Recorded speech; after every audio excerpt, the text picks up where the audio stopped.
இயேசுவில் அன்புமிக்க சகோதர சகோதரிகளே, புனித பெரிய நாயகி அன்னையினுடைய அன்பு பக்தர்களே,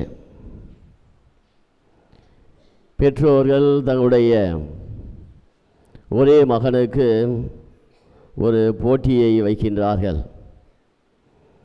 அதாவது எதிர்வருகின்ற அரசு பொது தேர்விலே கணிசமான ஒரு மதிப்பெண்ணை எடுக்கின்ற பொழுது நீ விரும்பி ஆசையோடு கேட்கின்ற அந்த 2 சக்கர வாகனத்தை, விலை உயர்ந்த அந்த வாகனத்தை பெற்றோராகிய நாங்கள் உமக்கு பரிசாக கொடுப்போம் என்று தங்களுடைய ஒரே மகனுக்கு அவர்கள் வாக்குறுதியை கொடுக்கின்றார்கள்.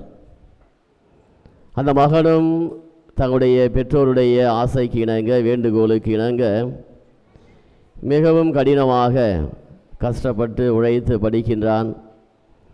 அவர்கள் எதிர்பார்த்தது போன்று அவனும் அந்த அரசு பொதுத் தேர்விலே கணிசமான மதிப்பெண்களை பெற்று வெற்றி பெறுகிறான். இது அந்த பெற்றோருக்கு மிகப்பெரிய ஒரு மகிழ்ச்சியை உருவாக்கியது. எனவே தங்களுடைய மகனுக்கு கொடுத்த வாக்குறுதியை நிறைவேற்ற வேண்டுமே என்கின்ற எண்ணத்தோடு அவர்கள் இவ்வளவு நாட்களாக சேர்த்து வைத்த பணத்தை பயன்படுத்தி அவர்கள் சொன்னவாறு அந்த விலை உயர்ந்த அந்த 2 சக்கர வாகனத்தை அவனுக்கு வாங்கி கொடுக்கிறார்கள் பரிசாக. அந்த வாகனத்தை பார்த்தவுடன் அந்த மகனுக்கு ஆசை, பெருமை, புகழ்ச்சி என்று அவனால் தாங்க முடியாத ஒரு மிகப்பெரிய சந்தோஷத்திற்கு உள்ளாக்கின்றான். பெரும்பாலும் வாகனத்தை வாங்கி கொடுத்து என்ன பண்ணணும், ஓட்டி தான் பார்க்கணும். அதைத்தான் அவனும் செய்தான். எனவே இவ்வளவு நாள் அமைதியாக வீட்டிலே அமர்ந்து கொண்டிருந்த அவனுக்கு அது ஒரு புத்துணர்ச்சியை உருவாக்கியது. எனவே பெற்றோர் வாங்கி கொடுத்த அந்த 2 சக்கர வாகனத்தை எடுத்துக்கொண்டு மிக வேகமாக பயணம் செய்கின்றான். அவனுடைய வேகம் எந்த அளவிற்கு என்றால், அவனால் அவனையே கட்டுப்படுத்த முடியாத அளவிற்கு அவனுக்குள்ளே உணர்வுகள் பொங்கி எழுகின்றன. அசூர வேகத்திலே செல்லுகிறான். தடுப்பு சுவற்றின் மீது மோதுகிறான்.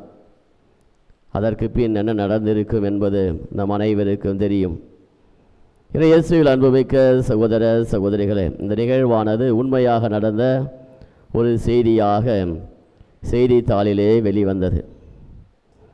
நம்முடைய அன்றாட வாழ்விலே பல நேரங்களிலே மனிதர்களாகிய நாம் எப்படி செயல்படுகின்றோம் என்றால், உணர்ச்சி வசப்பட்ட மனிதர்களாகவே செயல்படுகிறோம். ஒரு சில நேரங்களிலே நாம் அந்த காலத்து பெரியவர்களை பார்த்தோம் என்றால், வீட்டிலே அவர்கள் அமைதியாக பொறுமையோடு அமர்ந்திருப்பார்கள். ஆனால் இன்றைய வளருகின்ற தலைமுறையை பார்க்கின்ற பொழுது அவர்கள் ஏதோ உலகத்தையே தங்கள் கைகளுக்குள் வைத்திருப்பது போன்று எப்பொழுதும் பரபரப்பாக செயல்பட்டு கொண்டிருப்பார்கள். ஆனால் இந்த இளைய சமுதாயத்திற்கு அந்த மூத்தவர்களை, பெரியவர்களை பார்க்கின்ற பொழுது அவர்கள் ஏதோ ஒன்றிற்கும் உதவாத, எதற்கும் பயன்படாத ஒரு மனிதர்கள் என்கின்ற சிந்தனையானது பல நேரங்களிலே நம்முடைய எண்ணங்களில் எழலாம். ஆனால் உண்மையில் அந்த மனிதர்கள் அந்த அளவிற்கு அமைதியாக பொறுமையோடு செயல்படுகின்றார்கள் என்றால், அது இவ்வளவு நாள் அவர்கள் தங்களுடைய வாழ்விலே சேர்த்து வைத்த மிகப்பெரிய ஒரு பொக்கிஷம் எதுவென்று பார்க்கின்ற பொழுது அவர்கள் அந்த பொறுமையோடும் அமைதியோடும் செயல்படுகின்ற அந்த வாழ்க்கை முறைதான் இவ்வளவு நாள் அவர்கள் தங்களுடைய வாழ்விலே சேர்த்து வைத்த மிகப்பெரிய ஒரு சொத்தாக கருதப்படுகின்றது. அதிலும் சிறப்பாக ஒரு சில நேரங்களிலே நாம் ஒரு சில சுப நிகழ்ச்சிகளுக்கு செல்வோம், திருமணம் மற்றும் பல நிகழ்ச்சிகளுக்கு செல்வோம். அப்படி நாம் அங்கே செல்லுகின்ற பொழுது பார்த்தோம் என்றால் எல்லாரும் ஆளுக்கு ஒரு செல்ஃபோனை வைத்து கொண்டு உரையாடி கொண்டிருப்பார்கள். அதாவது தாங்கள் இருக்கின்ற இடத்தில் எதை செய்ய வேண்டுமோ அதை செய்யாமல் மற்றொரு இடத்திலே தங்களுடைய வேலைகளை செய்து கொண்டிருப்பார்கள். ஏதோ அவர்கள் அனைவரும் சேர்ந்துதான் உலகத்தை சுற்ற வைத்து கொண்டிருப்பது போன்று அனைவரும் ஏதாவது ஒரு மனிதத்திலே உரையாடி கொண்டு பரபரப்பாக இருப்பது போன்று அவர்கள் தங்களையே காட்டிக்கொள்வார்கள். இவை அனைத்தையும் எதனை வெளிப்படுத்துகின்றது என்று பார்க்கின்ற பொழுது, இன்றைய காலகட்டத்திலே மனிதன் தன்னுடைய பொறுமையை, அமைதியை நிதானத்தை இழந்து உணர்ச்சி வசப்பட்ட ஒரு மனிதனாக வாழ்ந்து கொண்டிருக்கிறான் என்பதைத்தான் சுட்டி காட்டுகின்றது. இன்னும் அழகாக இதை குறிப்பிட வேண்டுமென்றால் இன்ஸ்டன்ட் காஃபி என்று சொல்லுவார்கள். ஒரு விருந்தாளி வீட்டிற்கு வந்தால் பாலை சுட வச்சு ஒரு பாக்கெட்டை கிழிச்சு அதில் போட்டால் போதும், உடனடியாக நாம் குடிப்பதற்கான காஃபி தயாராகிவிடும். எனவே இன்றைய காலகட்டத்திலே மனிதருடைய செயல்பாடுகளும் மனிதர்களுடைய சிந்தனைகளும் அப்படிப்பட்டதாகத்தான் இருந்து கொண்டிருக்கின்றது.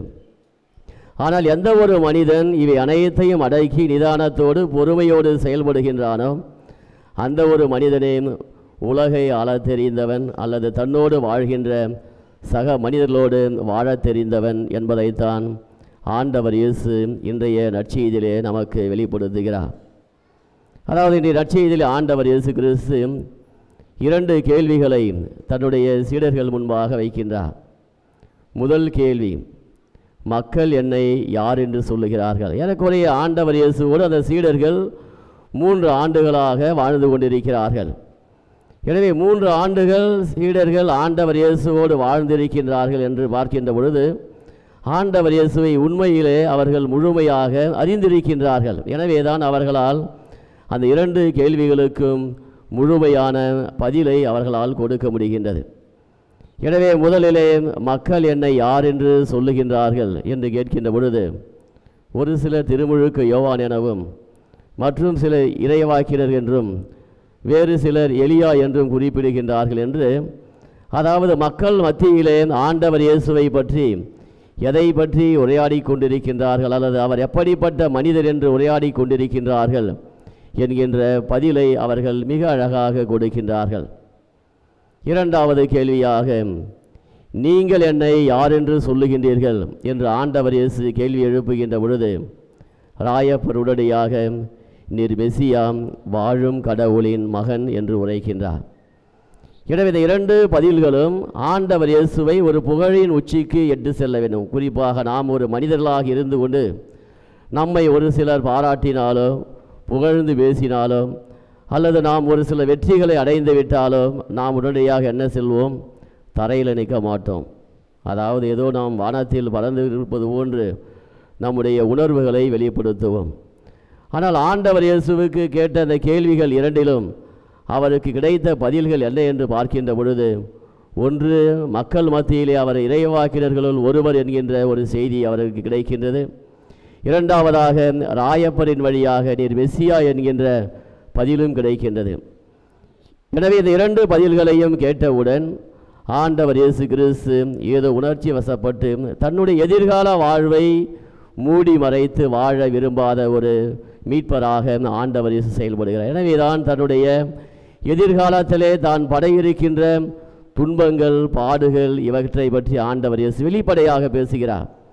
எனவே தன்னை மாட்சிமைப்படுத்திய அல்லது தன்னுடைய புகழை இந்த உலகிற்கு அறிவித்த இந்த சீடர்கள் முன்பாக நாம் என்னுடைய பாடுகளை மூடி மறைக்க வேண்டும் என்று ஆண்டவர் இயேசு நினைக்கவில்லை. எனவே தான் நற்செய்தியிலும் குறிப்பிடப்படுகிறது. அவர் வெளிப்படையாக சொல்லுகிறார், அதாவது நான் பாடுகளை ஏற்க வேண்டும், துன்பங்கள் பட வேண்டும், சிலுவை சாவை ஏற்க வேண்டும் என்று சொல்லுகின்ற பொழுது அதனை ராயப்பரால் ஏற்றுக்கொள்ள முடியவில்லை. காரணம், 3 ஆண்டுகள் ஆண்டவர் இயேசுவோடு இருக்கின்ற பொழுதெல்லாம் அவர்கள் பார்த்தவை அனைத்து வெற்றிகளே.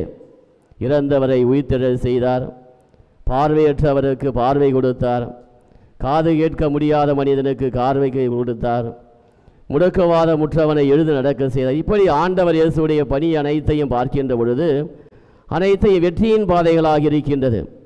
எனவே இப்படி அனைத்து வெற்றிகளையும் குவித்து கொண்டிருந்த ஒருவருக்கு இப்படிப்பட்ட துன்பம் தேவையாம் என்றுதான் அங்கே ஆண்டவர் இயேசுவை ராயப்பர் தடுத்து நிறுத்த பார்க்கின்றார். ஆனால் அந்த நேரத்திலே ஆண்டவர் இயேசு போ பின்னாலே சாத்தானே என்று கூறுகிறார். அதாவது ஆண்டவர் இயேசு தன்னுடைய அந்த பாலைவன அனுபவத்திலே 3 வகையிலே சோதிக்கப்படுகிறார். அந்த இடத்திலும் சாத்தானை பார்த்து அதைத்தான் சொல்லுகிறார், போ பின்னாலே சாத்தானே என்று கூறுகிறார். இன்றைய நற்செய்தியிலும் ராயப்பரை பார்த்து அதே வார்த்தையை குறிப்பிடுகிறார். எனவே இவை 2ம் எதற்கு என்று பார்க்கின்ற பொழுது, ஒரு மனிதன் தன்னுடைய வாழ்விலே எந்த ஒரு நேரத்திலும் உணர்ச்சி வசப்பட்டு செயல்படுகின்ற பொழுது அவன் தன்னுடைய வாழ்வின் நோக்கத்தை அவன் இழந்து விடுகிறான். அதைத்தான் ஆண்டவர் இயேசு அந்த 3 முறை சோதிக்கப்பட்ட பொழுது பார்க்கிறோம்.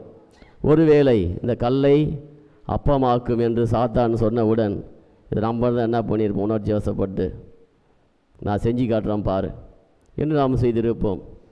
அல்லது தேவாலயத்தின் மேலிருந்து கீழே கூறி வானதூதர்களுடைய கால்கள் தரையில் மோதாதபடி பார்த்து கொள்வார்கள் என்று நம்மிடத்தில் சொல்லியிருந்தால் என்ன செஞ்சுருப்போம், நான் செஞ்சு காட்டுறேன் பாரு என்று நாம் அங்கே போட்டி நம்முடைய செயல்பாடுகளை மக்கள் முன்பாக வெளிப்படுத்த முயற்சித்திருப்போம். ஆனால் ஆண்டவர் இயேசுவை பார்க்கின்ற பொழுது ஒரு மனிதனுடைய நோக்கமானது எப்பொழுது சிந்தாமல் சிதறாமல் நிறைவேற்றப்படுகின்றது என்று பார்க்கின்ற பொழுது தன்னுடைய வாழ்விலே எதிர்வருகின்ற அனைத்து சூழ்நிலைகளையும் ஒரு மனிதன் தாக்கு பிடித்து வாழ்கின்ற பொழுதுதான் தன்னுடைய வாழ்வின் குறிக்கோள்களை ஒரு மனிதன் முழுமை பெற முடியும் என்பதை ஆண்டவர் இயேசுவின் நற்செய்தியின் வழியாக நமக்கு வெளிப்படுத்துகிறார்.